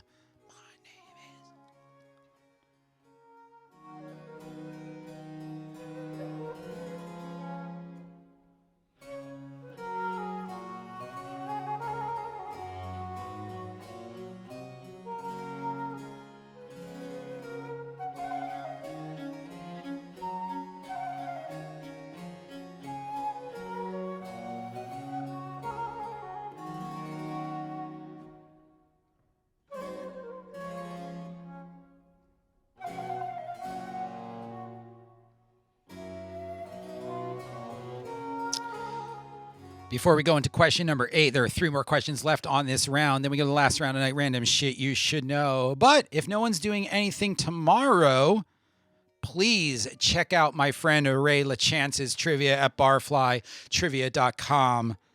Barfly Trivia started by me providing them questions, but now they've moved way beyond it. I played last week. It was super fun. Ray, if you'd like to drop your link into the YouTube chat, everyone go tomorrow. I'm going to be there. It should be super fun. It's pretty awesome. They're great guys. Here's number 8 in 2000's cartoons. Pandemic and Pandemic 2 The Startling were episodes of South Park about an influx of musicians from this South American country. Pandemic and Pandemic 2 The Startling were episodes of South Park about an influx of musicians from this South American country for number 8 in the penultimate round of the evening.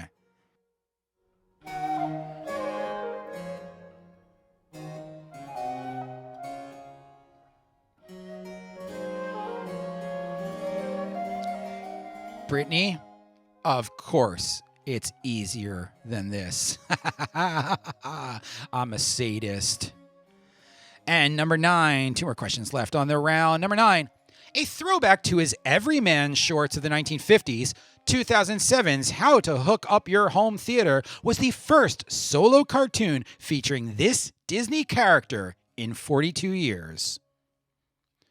A throwback to his everyman shorts of the 1950s, 2007's How to Hook Up Your Home Theater was the first solo cartoon featuring this Disney character in 42 years.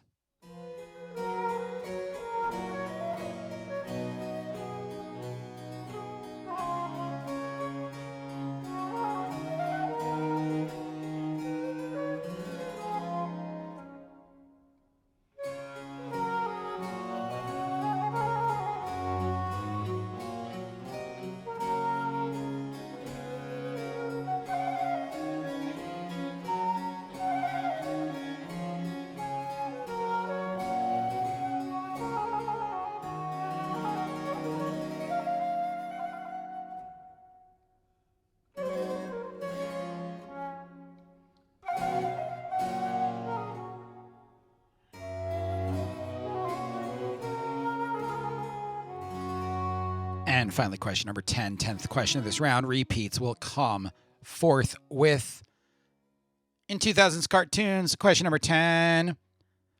Finish the catchphrase, bite my.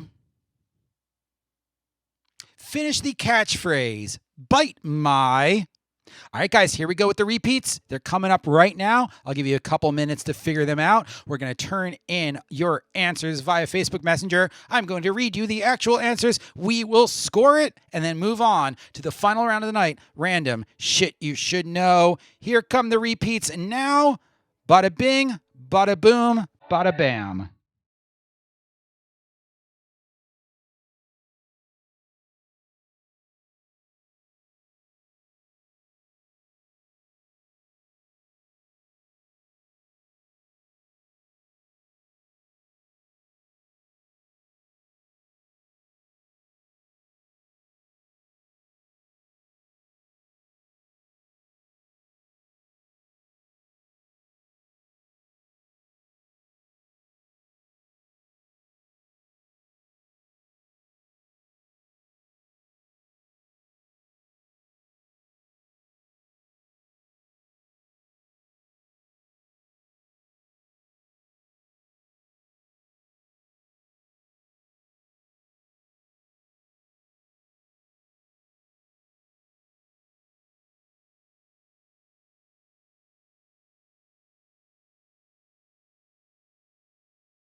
All right, guys, let's get them turned in the next couple seconds. How we doing?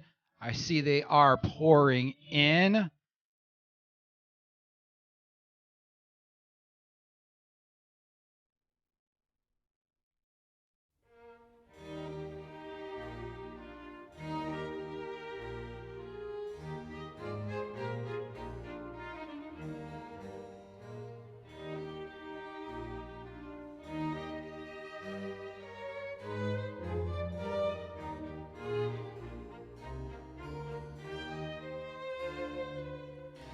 Ron's got him in. David's got him in. Lisa's got him in. I'm keeping the repeats up for just another couple seconds.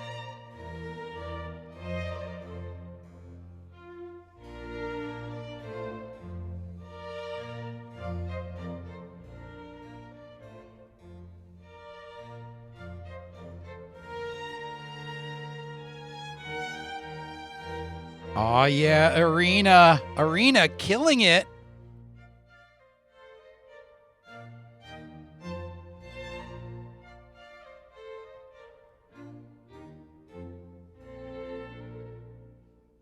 All right, guys, that's all we got. That's all we got. Here are the answers to round 5. Everyone more or less in. Going once, going twice. Renee, I got yours. Shawnee Mac, I got yours. Here we go. Let's do this. Avatar: The Last Airbender. Zuko is the crown prince of the Fire Nation. Number 2, Nickelodeon offered a show and movie to Jimmy Neutron Boy Genius. They took the movie first so they could reuse the assets for the TV show. It still doesn't hold up well.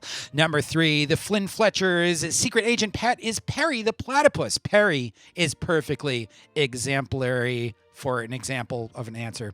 I don't even know what I'm talking about. I'm not even drunk. I just can't talk.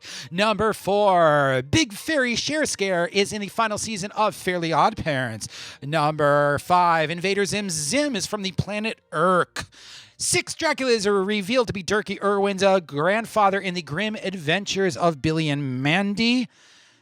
Number 7, Aqua Teen Hunger Force : movie film for theaters. Boston loved it. 8, Pandemic and Pandemic to the Starling were South Park's episodes about Peruvian pan flutes. Number 9, the Everyman shorts were the first resurgence in 2007. How to Hook Up Your Home Theater, starring Goofy. And number 10, finish the catchphrase, bite my shiny metal ass, from Bender of Futurama. Hop on over to your thingy bob and put in your scores as we go into the last round night random shit you should know. The best score of the last round is going to get $24. The best score of the evening will get $50 here at the Brazen Head and Waylon Fundastacular. Raise-tacular, funicular. I really like funicular. All right, guys, get your scores in. Answers are staying up there for just a little bit longer. And oh boy, oh boy, oh boy, I am Mr. Burnsing my fingers right now because, I don't know. Here comes an experiment. It may work. It may not. But either way, I don't know. I don't know what's going to happen. I'm really excited. Are you excited? Because we got a surprise coming. We got a surprise. I have got a very special surprise for you. Earlier, Christopher asked, what if we got something where the very first answer comes in? Well, we're having it. I'm going to give you an anagram, and you are going to answer via YouTube chat. Don't worry about your team name. We'll sort that out first, afterwards, but 7 points on the board. 7 points on the board for the first team to crack this anagram. Yes, an anagram is going to come up. The first answer to correctly answer it in full with all the letters of the anagram in YouTube chat wins. All you have to do is type it, I see it, and I call out the name of the person who got it. Then we'll figure out what team you're on, and you're going to add 7 points to your total. Is everyone ready? Is everyone ready? Is everyone ready? Is everyone ready? Is everyone ready? This is going to be so awesome. Is everyone ready? All right. First, let's see your scores and see how everyone's doing, so we know who is going to benefit the most from the 7-point super fast anagram, and it's absolutely amazing. Tied with 50 are Star Wars 7 Clive and Grizzly Bears, and tied for the lead with 55 is Two Heads Are Better Than One, and You Flynn Some Excuse Some. This is absolutely amazing because here comes the anagram. I'm going to put up a phrase. The very first person in the YouTube chat to tell me the correct answer that uses every single letter of the anagram wins 7 points automatically. You ready? Here we go. This is it. A play. No. A goth venom went fleeter. Go. First one in gets it. I'm watching everyone right now. Let's see who gets that right. It is a play, and the anagram is no. A goth venom went fleeter. Who can do it? Who can do it? Who gets 7 points right now going into the last round of night random shit you should know? I feel like I'm a horse racer. Let's see who can get this immediately. Come on, come on, come on. First one in, first one in, first one in gets 7 points. And I am so excited to see who it is. Is it someone who leaps to the lead, or does it just put the nail in the coffin for a team already front running? I'm waiting with bated breath, which sort of in a way is a clue to who gets the anagram scrambled and gets 7 points. Yes! No! No! No! Still working. Still working. No one has it yet. No one has it yet. No one has it yet. No. Still not doing it. Still not doing it. Nope. No one has it yet. Someone. No one has it yet. Still going. Still going. Still going. Let's see who can do this. Who can crack? There it is. Jim Collins gets it. It's the Two Gentlemen of Verona. Meg, I needed every letter used. It's the Two Gentlemen of Verona. Two Gentlemen of Verona does not use every letter and is not the title of the play. Jim Collins, add 7 points to your team for the next column, because that's going to be tacked on to your final score of the final round of the night random shit you should know. Meg, so close, but you needed the Jim Collins team. I think I know which one you guys are. You guys can throw a 7. Your operational dynamite. I'm throwing a 7 on you because you just hopped up to 46 points. Absolutely amazing. You're now within striking distance, and we go in to the last round of the night. Random shit you should know. There's neither rhyme nor reason to any of these questions. Do not look for a theme. The best score of this round gets a round of shots, which is what I would usually say at one of my bars. However, I'm not there, so the best score of this round gets $24 back from our Waylon Brazen joint venture. And the best score of the evening gets $50. Wow, do we really appreciate your guys' generosity over the past couple weeks. You come by week after week after week. I haven't done the tonight tally, but thus far we've raised over $8,000 for the great staffs of these two bars. And now here's where we open it up to you. If you guys know another bar in New York City or elsewhere that want some of this, let's make it the more the merrier, and let's open the pot up. Let me know. You all have my Facebook message. I'd love to hear from you and see if we could get more people on board and really blow this out of the water for our service industry staffs who are still, more or less without jobs. But here we go in the last round of the night. 3 teams tied for second place. The Grizzly Bears, Clive, and Star Wars 7, all with 50. and you flin some, excuse some, and 2 heads are better than 1, each with 55. And congratulations to Operazione Dynamite, who got the 2 gentlemen of Verona. Last round tonight, random shit you should know. There's neither rhyme nor reason to any of these questions. Do not look for a theme. Repeats after number 10. Number 1. Knowing that if King John traveled down its sole road, it would be deemed a public highway, the wise men of this Nottinghamshire hamlet had the residents feign madness. Knowing that if King John traveled down its sole road, it would be deemed a public highway, the wise men of this Nottinghamshire hamlet had its residents feign madness. For number 1 in random shit you should know.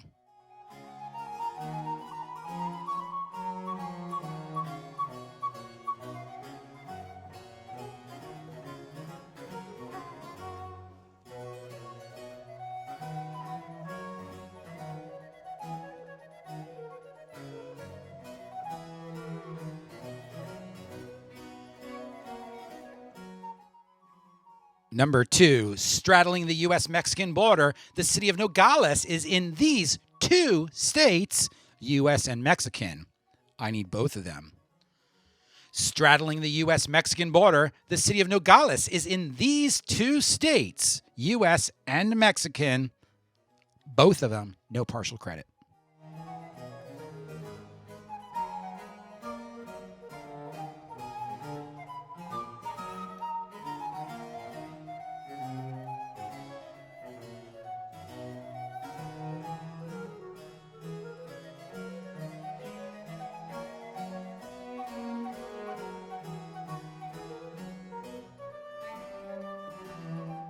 And number 3, in Australian English, this word corresponds to the American English usage of the word ranch. In Australian English, this word corresponds to the American English usage of the word ranch. For number 3, in randomness, 2 teams are tied at 55, and 3 teams are right behind them at 50. This is epic! I did that way too loud. I'm so sorry for everyone listening on headphones.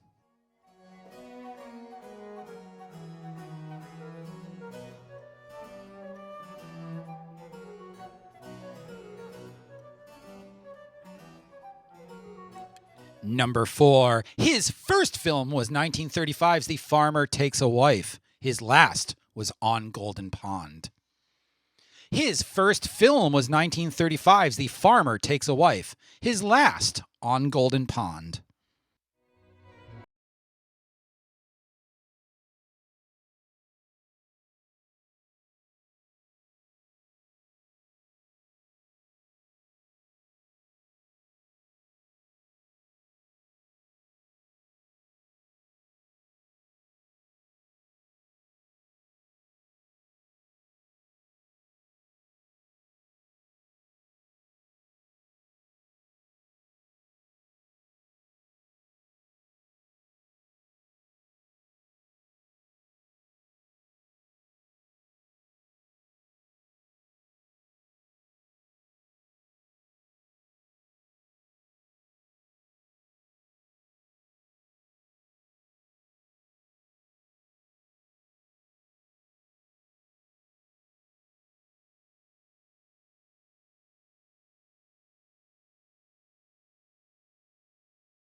Whelks, abalone, and conch are all this kind of marine gastropod.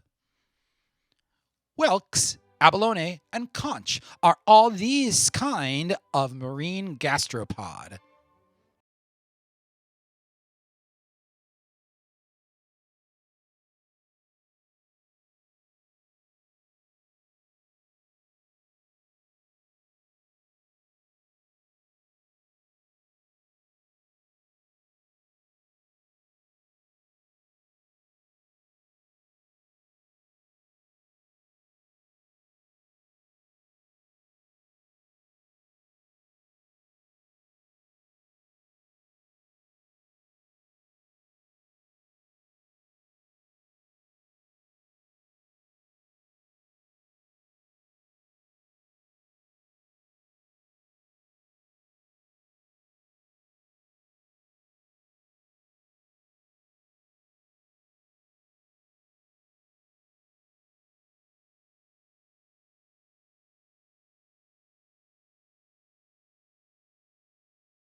Pregunta número 10, the final question of the round and of the evening. Listen very carefully. You have up to 12 points. 12 points on the last question of the night. Do not write any more than 12 answers because I will stop counting after the 12th thing you've written down. Best score this round is going to get $24 from our Waylon Brazen Head Extravaganza. Best score of the night is going to get $50. And everyone else gets, well, a job well done. 12 points on the board. Let's do it. 1 point for each of the 12 characters with the most lines in episodes 1 through 9 of Star Wars. What 12 characters had the most spoken lines and beep boop boop boop boop does not count as lines in episodes 1 through 9 of Star Wars? Get at it. Here we go with the repeats. You guys got a couple minutes on the repeats. We're going to turn them all in, read the answers, read the scores, and award a winner. Here they are, your repeats to the final round of the night. Random shit you should know. Bada bing.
Joanna, I already said, and beep boop boop boop boop do not count as lines.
I'm going to leave the repeats up here for just one more minute. Some teams have already turned them in. Henry and Eric have already turned them in.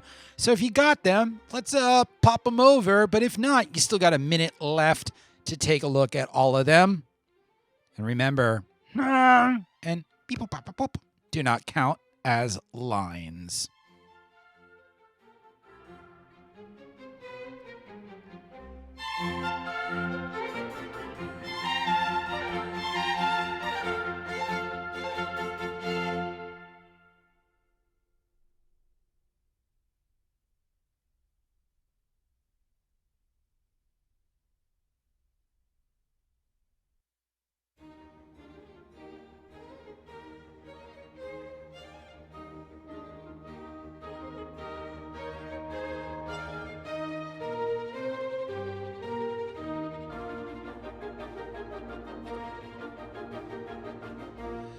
$30 more seconds to wrap it up before I take the repeats down. Don't worry, you got a little bit longer to turn them in, but you only got 30 more seconds to read them.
Make sure, guys, that you follow the Brazen Head and the Waylon as we're getting them in. Ray just turned his in. Colin's in. Aaron's in. Dietzy is in. Walshy is in. Come on, guys. Let's turn him in. And then we're going to read the answers. I'm going to give you the scores. Well, no. You're going to read your answers, and I'm going to give you the answers. And then the answers go. And then, hold on. Someone put that thinky meme over me where all the E's go back and forth, and it's the picture of Starbuck from Battlestar, or sometimes Zach Galifianakis, who I've been told I look like when my hair is more luscious and ornate. All right, guys, we got him in. Joanna's in. Emma's in. Almost everyone is in. Tanya just turned him in. Ellie is in. You guys ready for the answers? You guys ready? How are we feeling? How are we feeling? Everyone good? Great? Grand. Shannon is in. Oh, Canada, eh? What's that about? Oh, you betcha. That's Minnesota also. All right, looks like we're all more or less in. And the answers to the final round of the night random shit you should know in the Brazen and Waylon in this corner. On the corner of Atlantic and Court, the Brazen Head.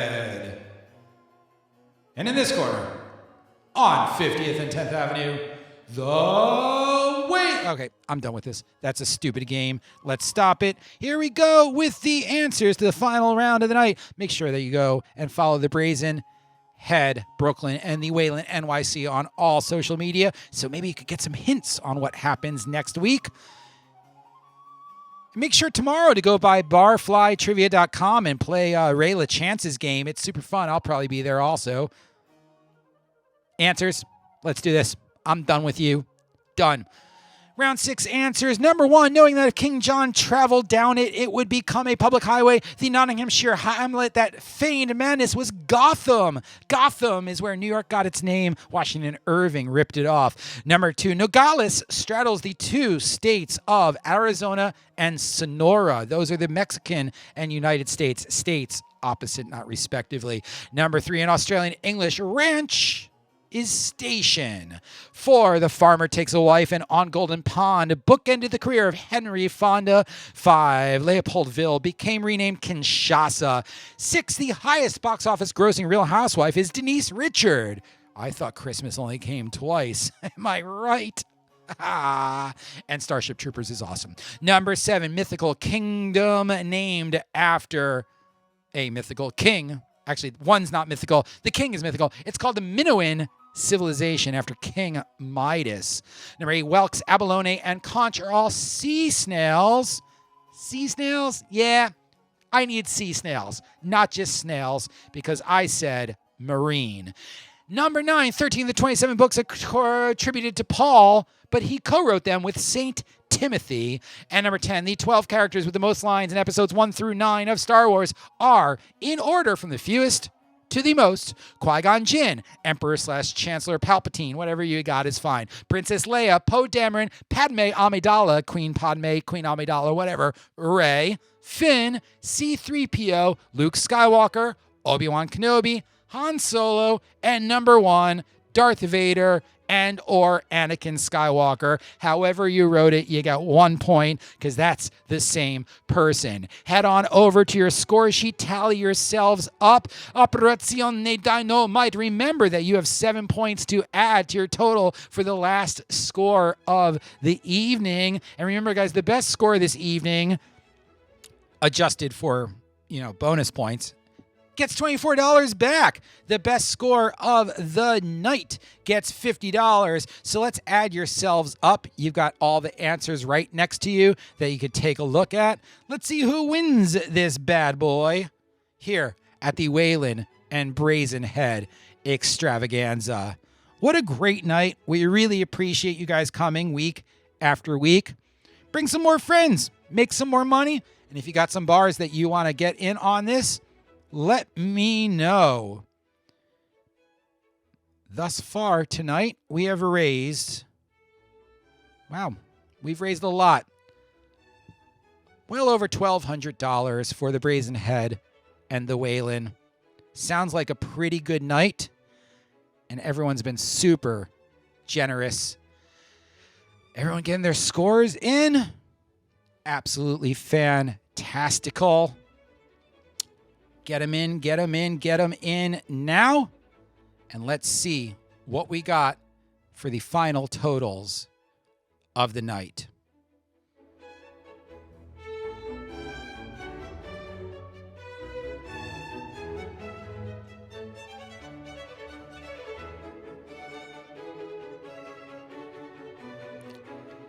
And that's it. We are all in. And bada bing, bada boom. In 64 points for Murder Hornets, She Wrote, 65 for Star Wars Episode 7, 67 for Grizzly Bears, 69 apiece for Clive and Flynn, some excuse some, and 71, your winner. 2 heads are better than 1. $50 on the line for them, and Team Clive with the best score, a 19 out of 21. Don't worry, I took a look at it. It is legit. Team Clive gets $24 here at the Brazen Head and Waylon. Hey guys, round of applause. Mollusk does not count. Mollusk does not count. Sea snail, sea snail, sea snail. Turn him in, turn him in. Wait, we're already turned in. Who cares? It's amazing. Guys, we raised well over $1,000. $1,200, I think. I'm not really sure. I don't even know. I'm just doing an impression now. Absolutely excellent. What a great night. I hope to see you guys tomorrow at Barfly Trivia. If not, I'll see you next Wednesday. See you next Wednesday. That is not a swear. Everyone have a fantastic evening. Congratulations. TO heads are better than 1. Congratulations, Clive. Congratulations to everyone else. This was awesome. Pia Jesu Domine, Dona es Requiem, cum Sanctus Spiritu, in gloria Dei Patris. Amen. Have a fantastic evening,